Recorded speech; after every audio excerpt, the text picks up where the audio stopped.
All right, this is the Ford Escape 2018. I am going to show you how to brighten and dim the dashboard, okay? Don't forget to give me a like right down there. Please, thank you so much. It means a lot. Appreciate it.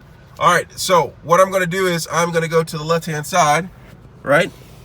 Where the headlight feature buttons are located, okay?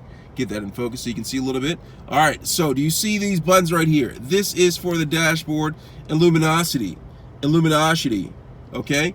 All right, so right here, where the plus sign is, if I press this upwards, it brightens the dashboard. And if I press this down right here with the minus thing, it dims the dashboard. And I'm gonna show you the dashboard. Do you see right here? Right there. Let me tap on that so you can get in focus a lot. All right, so I'm gonna press the plus, and right here it says instrument dimming, and it's increasing. And I'll press the minus, instrument dimming, and it is decreasing.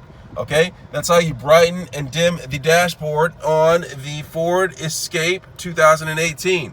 Let me know if you have any questions. Don't forget to give me a like. Thanks a lot.